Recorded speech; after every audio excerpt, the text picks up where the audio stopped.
te ñooñu nag dañu am solo ci ñi demoon. waaw bëri na keroog bi Ousmane Sonko ñëwee ci doon def discours am. am na ñu ñëwoon. ñu ne am na ñu ñu jàppoon libéré nañ leen mais loolu fake news la. ñooñu aussi ils ont démenti wax ne amul. mais juste aussi pour attirer attention parce que man dama jàpp ne yabaate mënta weesu li ñu def nii en direct la ñu gis juriste mais ñu téye supporters sénégalais di leen dóor di leen matraquer en plus ils se permettent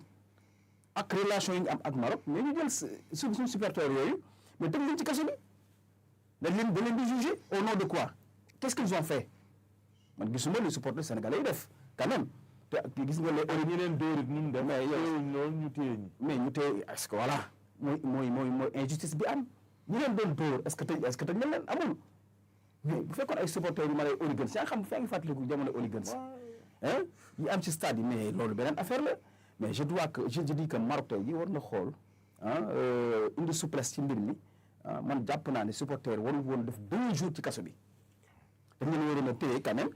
pour apaiser tension bi parce que boobu Marocains yi mer nañu pour man bi ñu ne tëj nañu supporters yi pour man dama jàpp ne c'était pour apaiser la tension ba nga xamante ne dal day am stabilité day am ñu libéré leen ñu mën a génn dellu jël seen avion ñu ñibbisi mais jusqu'à présent ñuy wax ne bon dégg naa ñu ne tey leen leen war a atte waaw tey leen ñu war a atte donc man jàpp naa ne li may def mooy appel te boo moytu sax ñu dàkk ko ndax foofu ñu yëngu ci wàllum justice dañu nekk en grève mais nag pour les relations diplomatiques que nous avons avec le Maroc moi je dis que ne tey jii suñu autorités yi fa nekk ku mel ni Ousmane Sonko ñooñu war nañ ci dox ay jéego yu am solo ba ñu libérer ces Sénégalais yi nga xamante ne ñu ngi ci kaso bi actuellement parce que gisuñu ma lu ñu def ba ñu téye leen fa pour man téye bi leen rek la li ñu bëggoon parce que Pa Ousmane lu leer ba leer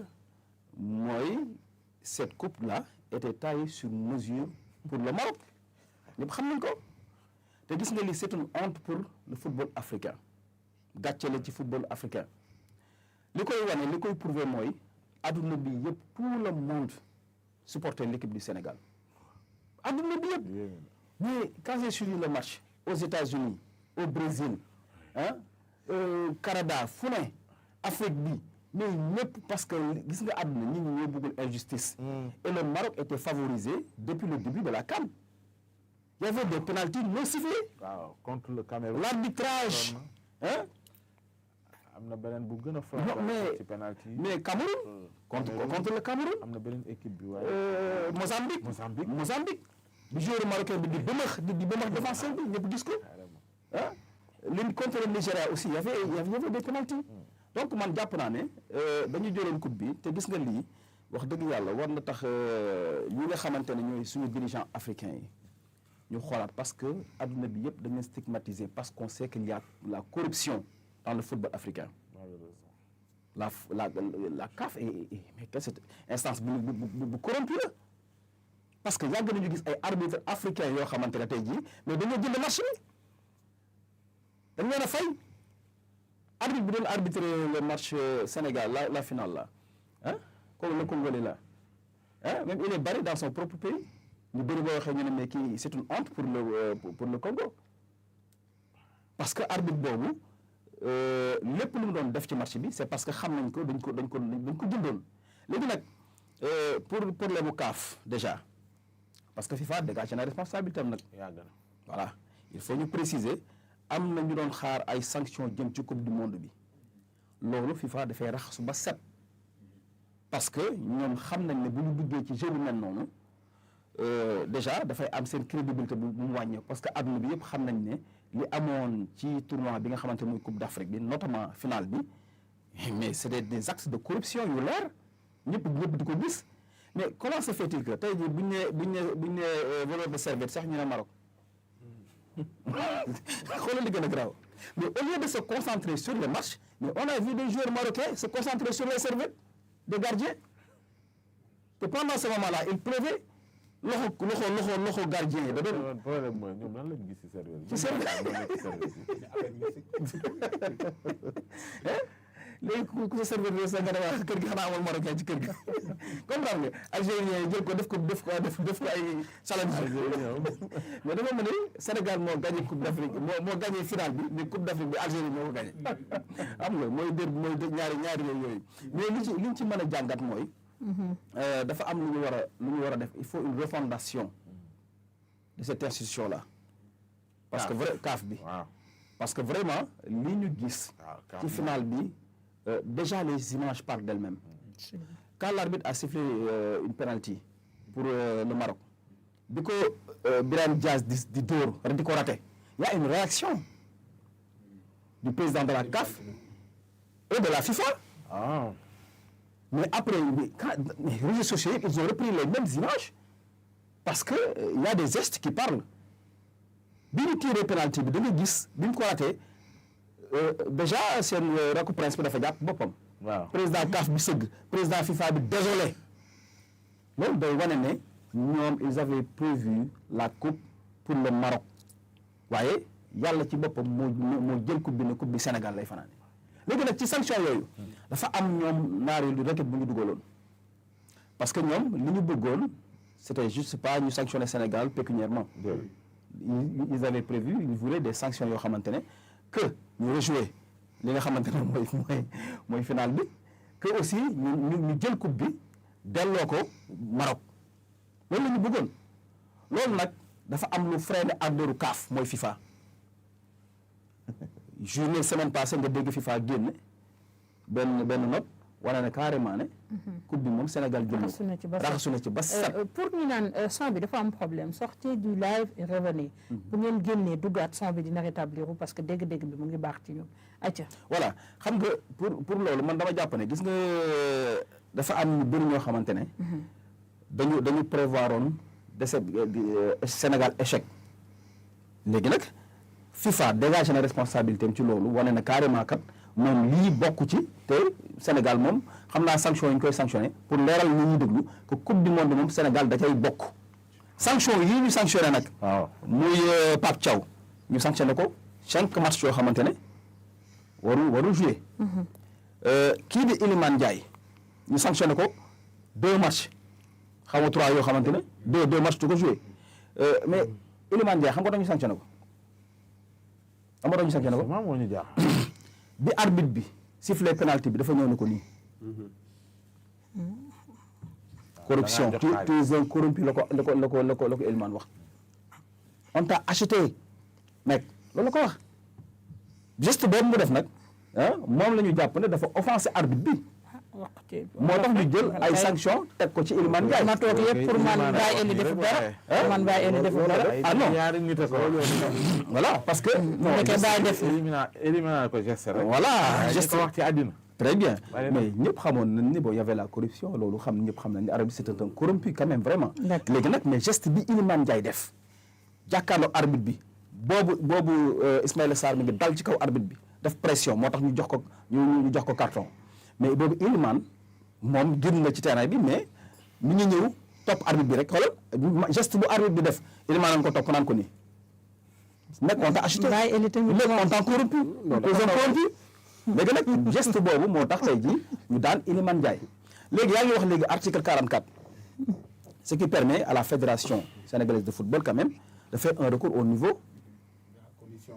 de la commission d'appel loolu parce que yi sanction la yoo xamante ne tey jii bi ma duggee sànq rek même ci TikTok bi j'ai vu les Africains réagir par rapport aux sanctions ils disent que carrément que lii le Sénégal ne doit pas accepter et aussi les Africains les autres fédérations de football ne doivent pas accepter cette sanction-là parce que tout le monde quand même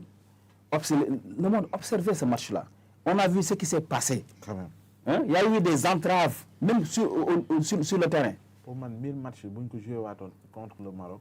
du jël waaw mais xam nga sur le plan du football Sénégal ak Maroc du benn Maroc seen entraîneur bi muy tàmbalee wax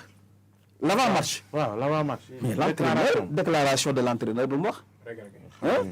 moom da doon rek moom rek moom non ci saa bi rek la doon def parce que un entraîneur qui parle pas sur le plan sportif qui se permet d'évoquer le public di wax congolais yi ñoom seen foofu amoon dafa am piste d'athlétisme mais là le public est quand même près des joueurs ça veut dire que techniquement le Maroc n'était pas à la mesure ou à la hauteur du Sénégal. du tout. Donc nag man li may wax mooy que la fédération prenne ses responsabilités que aussi je fais un appel à toutes les fédérations des clubs africains quand même d'appuyer le Sénégal. Parce que l'Afrique ne doit pas permettre ce genre de sanctions-là yu taxawul fenn mais Hakimi déjà Achraf Hakimi mais trophée bi ñu ko jox c'est quand même mais les Africains ne comprennent pas, personne ne comprend. Hakimi fair play Hakimi moo jël servetu Mendy bi mais du ko jox supporters yi Hakimi penalty bi nga xamante ne tey bii bi nga xamante ne moom la ñu refusé bu Ismaïla Sarr. waaw moom mais Hakimi moo def moo opposé wu taxaw mais il a joué le jeu. moo engagé combat bi tey daanu. donc tey man jàpp naa ne li ñu bëggoon mooy Maroc jëloo coupe bi jëlal sarax si c'est ça mooy coupe bi moom saa yi mënatul ñëw wax muus ba coupe bi moom bëggoon a Sénégal moom comprendre nga loolu mënul nekk moom mais gàcce gi ak ñoom li ñu investir parce que dañuy fàttali que ne Maroc aussi dafa war a organiser coupe du monde 30 ou bien n'est-ce pas léegi loolu aussi dafa amoon favoritisme boo xamante ne bu ñu ko defee ci Maroc jàppoon nañ ne Maroc gagné coupe d'Afrique bi dafay yombal tey jii ko organisation ba mu bëgg ko organiser coupe du monde bi léegi loolu nag tey man Pa Ousmane gis nga il faut féliciter Pape Thiaw il faut le féliciter parce que Pape bi muy jël équipe nationale bi bëri na ay wax bëri woon na ñu ne mënu ko waay bëri woon na ñu ne il n'est pas à la hauteur waay mais Pape jig nañu tigi première participation ci CAN nga indi coupe mu indi coupe Pape non seulement complicité bi mu am ak joueurs yi dañ koy gis Pape aussi yar ak tegginam discours avant match bu Pape Thiaw tout le temps da ngay mais gars yi dañuy wax ne mais le Sénégal est favori mais il parle comme waaw modestie avec modestie respecter adversaire yi c'est important mais nag li complicité boobu noonu la ko amee ak le peuple sénégalais. absolument mais juriste dafa wax sànq lu am solo moi j'ai vu des journalistes au Sénégal ou des chroniqueurs yoo xamante ne vraiment d'ailleurs je vais commencer par Madi Touré waaw mais bu leen wax journalistes yi nag les journalistes ont fait un excellent travail absolument dinaa ci ci ñëw communication bi ba peut-être am na yenn failles yu bëri feeñu. Nabou dinaa ci ñëw voilà parce que yenn journalistes yi laa wax ak yenn chroniqueurs yi gis nga déjà Madi Touré moom je pense que fédération moom booy ma na ko teg ci suuf yàq